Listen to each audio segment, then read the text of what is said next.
Kayo yun. You brought that light in the last night's celebration.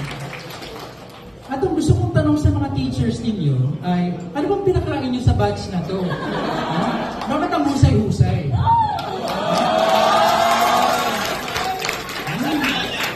Kanina, when you were mentioning the teachers, Ice candy. ice candy. Sino nag-invent ng ice candy?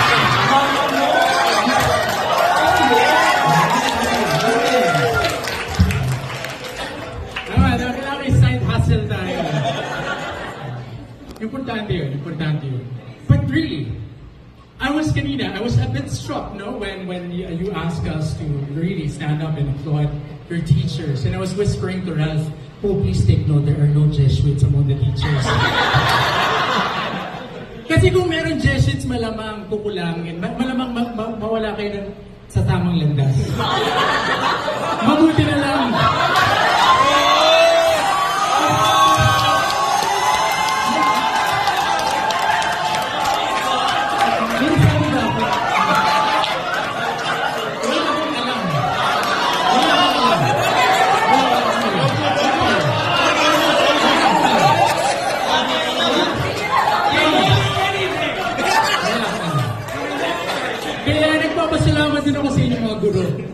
Because I realize it doesn't have to be a Jesuit to be able to impart the values that we uphold. It just takes people who believe in the same mission, who see the same values because they actually believe these values are valuable. And sometimes, we, among us Jesuits, sometimes we say na parang, uy, konti na lamang tayo. No? Konti na lang. When I entered as a Jesuit in 2003, we were about 400 plus in the Philippine province. Now we're just a little bit more than 200. Kung kaya't yung mga single pa dyan na lalaki na gusto maging Jesuita, pwede kayo.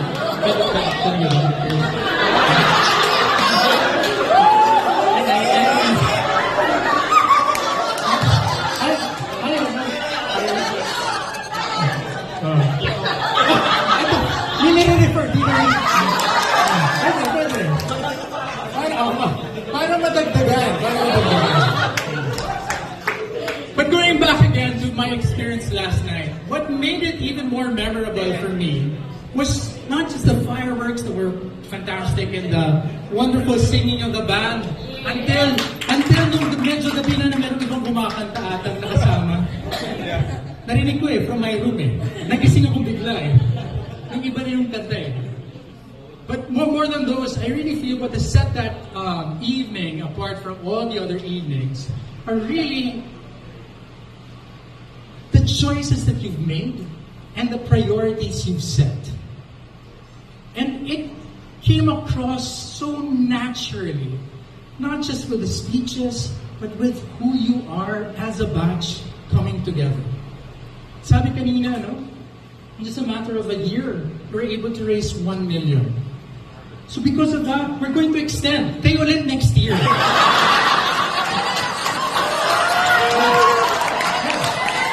Let's do that. Let's go, Magis!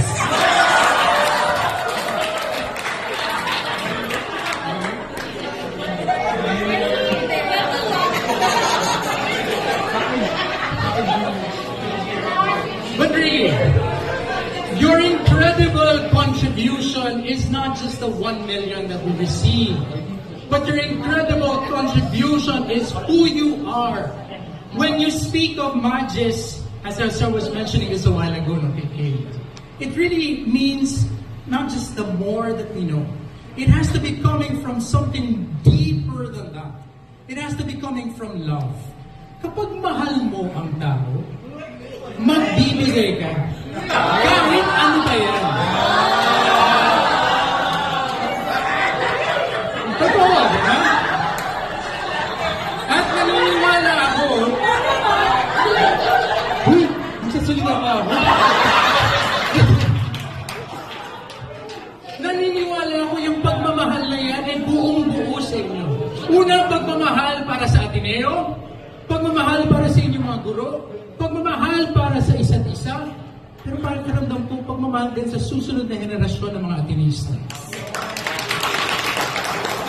And that's why your giving back really should be seen as an investment. An investment, jowa.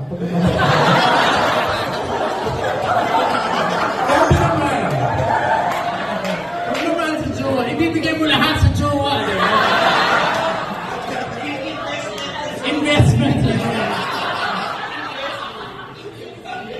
But really see it.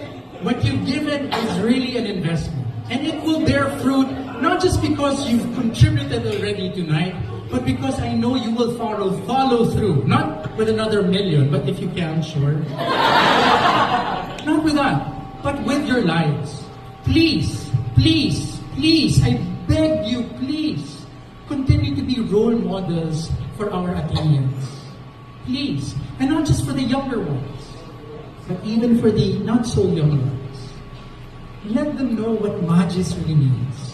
That means falling in love with what is truly right, with what is truly just, and giving it all because you have yourself experienced love. Yun ang pinakain sa inyo ng inyong mga guro. Naranasan ninyo kung paano kayo mahalin sa kakaibang mga paraan kahit pinahirapan kayo. Pero pagmamahal na totoo, pagmamahal na gusto man yung ibalik ng buong buo, hindi lamang sa 1 milyon na cheque, kundi sa inyong buhay. Mula sa isang Jesuita na bago pa lamang namumuno sa Ateneo de Zamboanga, lubos po ako nagpapasalamat sa inyo.